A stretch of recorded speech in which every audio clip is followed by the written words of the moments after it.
Hey YouTube! Today I wanted to do a really quick Inktober video before October starts.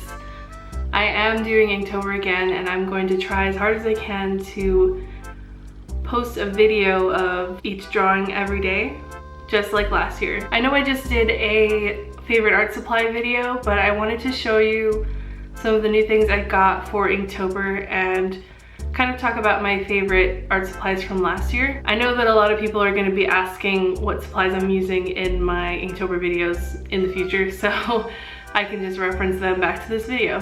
So if you don't know what Inktober is, it was an event created by cartoonist Jake Parker so that he could practice inking and work on his weaknesses for a month. So it's pretty much a 31-day drawing challenge in the month of October.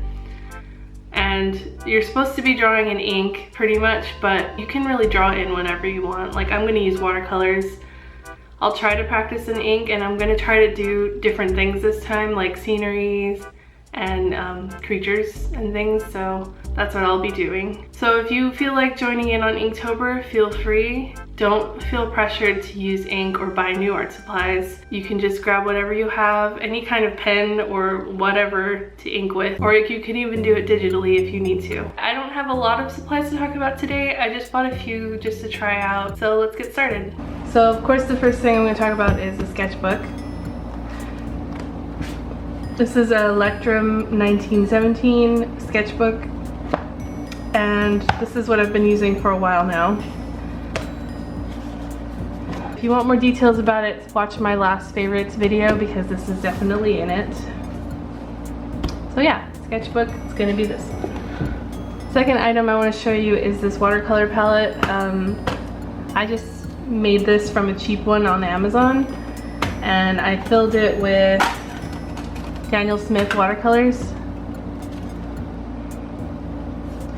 I know it's Inktober, but I'm probably going to be doing a couple of watercolor, pieces too. So it's not all going to be black and white. So I thought I'd mention this. This is just a metal palette that I kind of fixed up a little bit so that I could take this out, and each pen has a magnet on it so that I can move them around easily. This is the watercolor palette I'm probably going to be using along with my skin tone watercolor palette set that I made a while back, just for any of my witches or anything.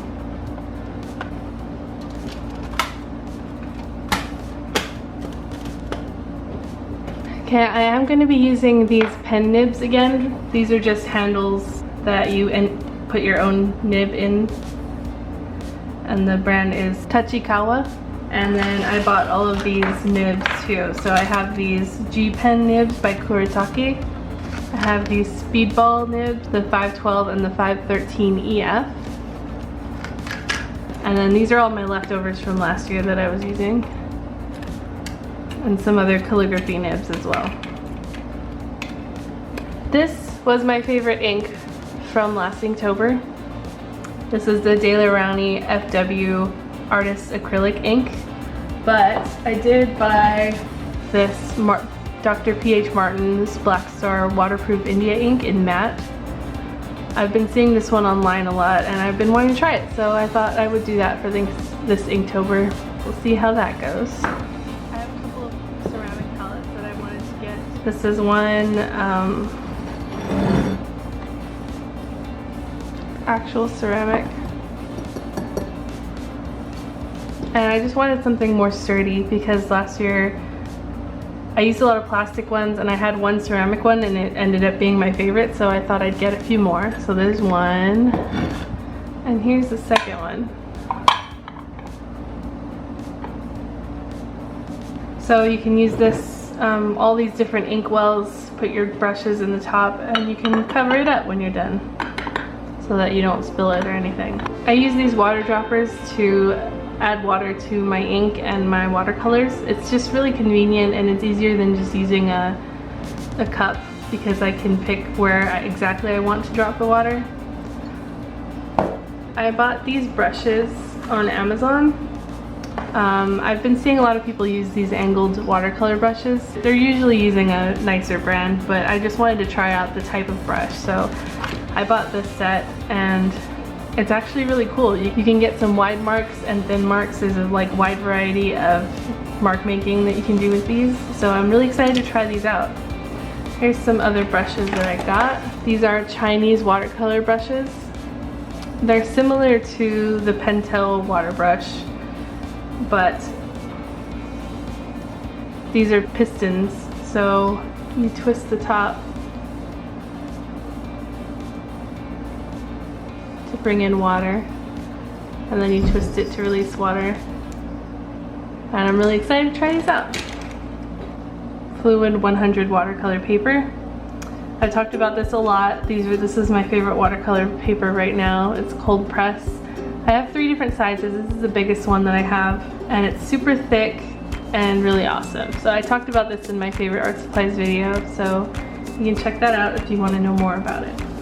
And the last item I want to show you is this really cute bag that I got.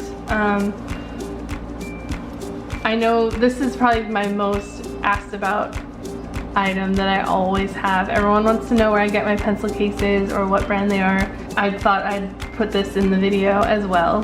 This is a Delphonics pencil pouch, a utility pouch. This is their large size and it really carries a lot. Like, it's a pretty cool pouch. It has a lot of pockets and I love it. They have cool colors, and I've seen a couple of other artists that have this bag and I fell in love with it. I think Furry Little Peach has one. If you don't know who she is, she's pretty awesome, and she has a YouTube channel that I will link below. Thank you guys for watching. I'm going to be uploading hopefully every day starting on October 1st, and you're going to be seeing a lot more from me. So thanks again for watching, and I'll see you soon. Bye!